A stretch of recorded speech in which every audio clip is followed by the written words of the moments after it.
Bonjour à tous et bienvenue dans ce nouveau podcast. Aujourd'hui, nous allons répondre à une question. Est-ce que le perfectionniste est un vilain défaut?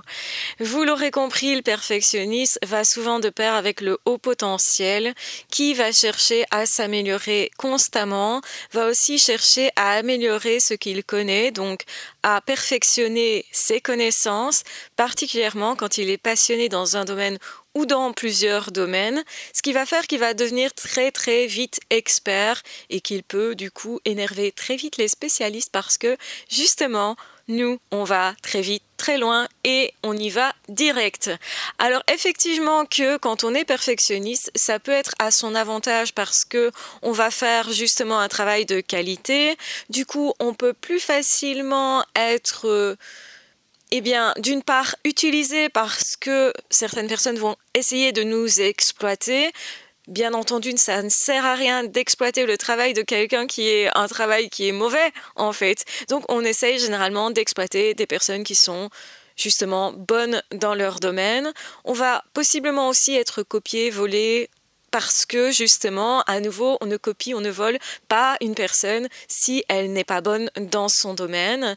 Et donc, effectivement, le perfectionniste, c'est quelque chose qui est parfois négatif, mais parfois aussi positif parce que quand on est reconnu dans notre travail, quand les gens reconnaissent notre travail comme étant de qualité, ça peut nous valoriser. Alors évidemment, faut pas non plus faire l'amalgame entre qui je suis moi en tant que personne et mon travail. Parce qu'en réalité, on peut faire l'amalgame et se dire si on me valorise, si on valorise mon travail, en fait, c'est que je suis quelqu'un de bien.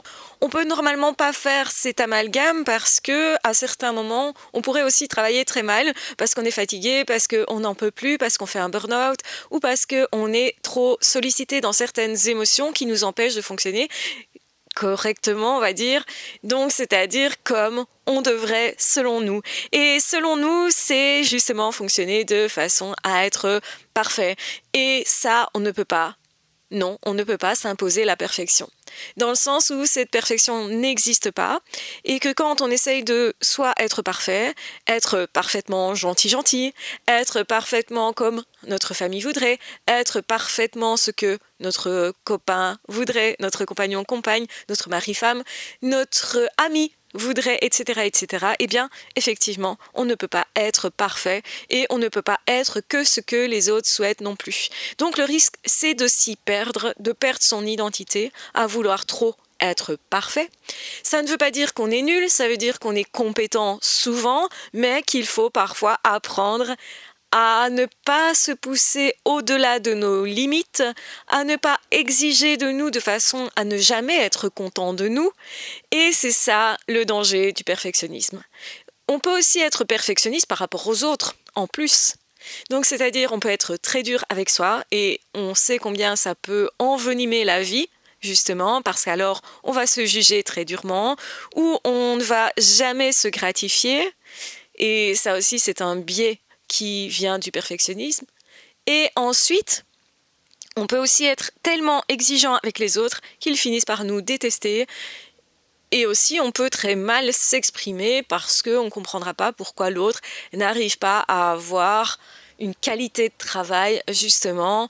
Pourquoi les autres n'en font pas autant, ne font pas autant d'heures, ne sont pas aussi passionnés, ne sont pas aussi performants, etc., etc. Donc, c'est très important quand on est perfectionniste et HP de se rendre compte que l'autre, il ne peut pas forcément donner la même chose que nous. Que nous avons tous des forces, mais pas forcément les mêmes. Que nous avons tous des aptitudes, mais pas forcément les mêmes. Parfois, le HP, il n'est pas très compétent au niveau social parce qu'il n'a pas appris. En fait, le truc, c'est que souvent, on est compétent dans ce qu'on a appris, dans ce dans quoi on s'est entraîné aussi. Donc, plus on a pratiqué dans un domaine, et plus on est proche du perfectionnisme, dans le sens où on fait des choses quasi parfaites, on va les faire vite et bien. Mais on ne peut pas exiger de nous d'être toujours cet être parfait qui fait vite et bien. Parce qu'alors, quand on commence un nouveau travail, on ne connaît pas encore l'équipe, on ne connaît pas encore le milieu en question, on ne peut pas exiger de nous que tout aille directement très vite et très bien. Et c'est parfois la difficulté, c'est que quand on vient d'un autre poste, dans lequel on était super efficace, super rapide, même si on a besoin de nouveautés possiblement et que c'est pour ça qu'on change, eh bien, on va être déçu de soi parce que directement, on n'arrive pas à s'insérer dans le groupe, parce que directement, on n'arrive pas à fonctionner tout de suite. Généralement, les HP vont d'abord contempler, observer et prendre mesure des règles de l'environnement et des règles aussi sociétales, donc c'est-à-dire des rapports entre les uns et les autres, les rapports d'autorité notamment, et donc les règles tacites. Et seulement ensuite on prend part à la chose, si vous voulez. Donc c'est très important de comprendre qu'on ne peut pas être performant tout le temps, qu'il nous faut des temps d'observation, des temps de rien. Et j'ai expliqué que le HP, il a ses particularités, que quand il est en train de créer quelque chose, ça ne se met pas en place tout seul, même si c'est ce qui semblerait de l'extérieur. C'est-à-dire que pendant un moment, il faut que la soupe cuise. C'est comme quand on prépare un repas, eh ben, il y a un temps durant lequel on doit attendre que ça soit prêt. Et ben, c'est pareil pour le haut potentiel. Il va chercher des idées, les assembler, et puis finalement savoir que, effectivement, il est en train d'être en jachère, en train de créer quelque chose, mais il a ce sentiment, il le ressent, mais par contre, il n'a pas de résultat concret. Et donc, du coup, il ne faut pas, surtout, s'empresser de créer, sous peine justement d'avoir des idées qui sont finement peu créative, justement, parce qu'on n'aura pas eu la patience. C'est-à-dire qu'on a besoin de temps de détente, de temps de rien, de temps de jachère, de temps de balade, de temps où on fait autre chose, en fait, où on n'est pas dans la contrainte, la force, parce que si on essaye de se contraindre, de se forcer, même si à certains moments on va pouvoir être compétent, à d'autres moments, si on n'est pas inspiré, eh ben, on ne sortira rien de bon, et même c'est comme ça qu'on peut se pousser au burn-out. Donc faites très attention à votre propre perfectionnisme et faites attention à comment vous vivez justement le fait d'être entrepreneur si vous l'êtes, parce que justement ça pend un petit peu au nez de tous les entrepreneurs d'être en train de se pousser tellement qu'on se brûle ou qu'on se brûle presque, parce que généralement le haut potentiel peut s'arrêter à un rien avant, mais il va se rendre compte qu'il ne sait plus produire et va encore plus se l'imposer par son perfectionnisme, parce qu'il a l'habitude justement de faire bien et vite, parce qu'il a l'habitude éventuellement d'avoir été compétent et reconnu. Et donc ça va être difficile de dégraisser, de se reposer en fait, parce que pendant ce moment-là, il va s'en vouloir, possiblement, s'il est perfectionniste, il peut se culpabiliser beaucoup. Donc attention, il y a des dangers à être perfectionniste. Premier danger, c'est se cramer, se brûler, être super exigeant avec soi et donc toujours déçu de soi, se parler mal à terme. Donc ça, c'est le deuxième gros danger, c'est se parler mal, se maltraiter soi finalement. Troisième gros danger, c'est maltraiter ses relations parce qu'on attend trop des autres, on est trop exigeant. Même on va attendre que tout soit parfait dans une situation pour aller conclure avec une personne de qui on serait amoureux par exemple. On veut que tout soit parfait ce jour-là. Et ça arrive, je vais dire jamais, donc on risque de passer à côté de bien des trains, donc de ne pas prendre et vivre certaines aventures et de se retrouver toujours mis au banc et avoir l'impression que dans notre vie il ne se passe rien parce qu'en fait on n'accepte pas ce qui est imparfait. Donc on va peut-être chercher une personne parfaite en amour, ça n'existe pas. Une personne parfaite en amitié, ça n'existe pas. On sera toujours par définition un peu déçu quand on est perfectionniste. Il faut savoir aussi, justement, accepter l'imperfection. L'imperfection chez soi et chez les autres et dans la situation. Savoir que je ferai ce que j'ai décidé de faire ou d'être, même et surtout si la situation ne sera pas parfaite. Je m'attends à ce que ça soit imparfait. Je m'attends à être déçue. Et si je ne le suis pas, c'est encore mieux. C'est la cerise sur le gâteau, si vous voulez.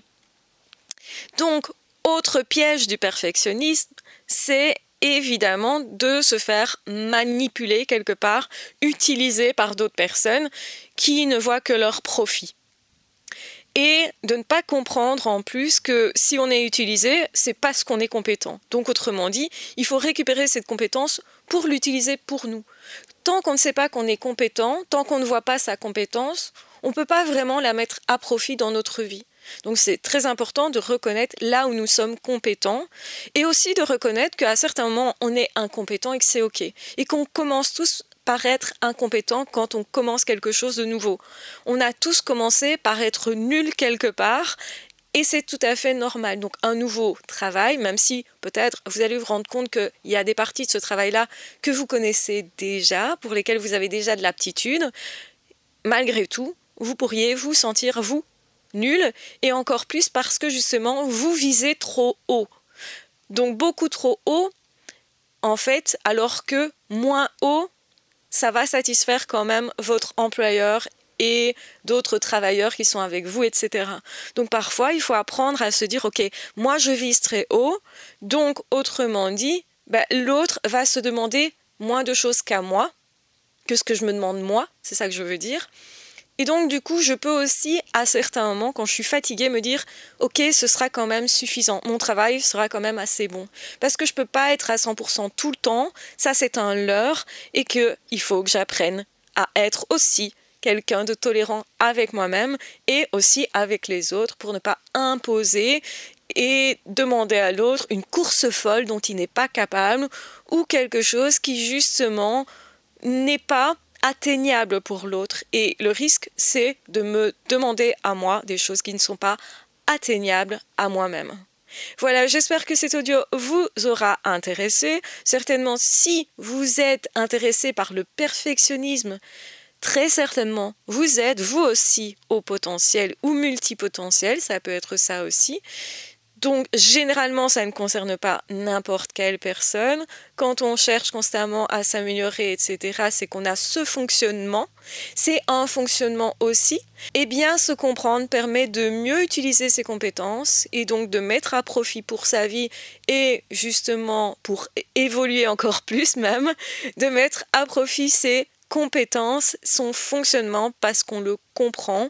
Et du coup aussi, c'est se positionner parfois différemment pour pouvoir avancer dans la vie, parce que quand on se juge, on se culpabilise, qu'on se trouve nul, qu'on croit être incompétent alors qu'on est déjà compétent quand même, alors, eh bien, on peut justement se rendre compte qu'on fait une grosse et grave erreur, celle de ne pas être un bon compagnon pour soi, et donc ça pourrait nous pousser à être très malheureux. Donc quand on œuvre contre soi, généralement, on n'œuvre pas pour son bien-être, tout simplement. Donc voilà une grosse clé qui vous permettra déjà de mieux vivre avec ce côté-là et justement de comprendre que peut-être il y a des choses à changer dans votre façon de penser, de fonctionner, d'être et peut-être de travailler. Donc voilà, j'espère que cette capsule vous aura intéressé. Si vous souhaitez obtenir un rendez-vous avec moi par visio, c'est tout à fait possible. Donc je prends les demandes et je les analyserai ensuite. Je les prends au mail suivant qui est catherinerdv@hotmail.com. Donc catherinerdv comme rendez-vous @hotmail.com. Donc n'hésitez pas à introduire votre demande si vous souhaitez obtenir un rendez-vous de psycho-coaching puisque je fais les deux. Donc, si ça vous intéresse, manifestez-vous et dites-moi ce que vous recherchez, pourquoi vous voudriez justement une entrevue avec moi, un accompagnement avec moi. Voilà, je vous embrasse bien fort, je vous aime très fort, prenez bien soin de vous et on se retrouve très vite dans d'autres audios ou dans d'autres vidéos. Ciao, bye bye.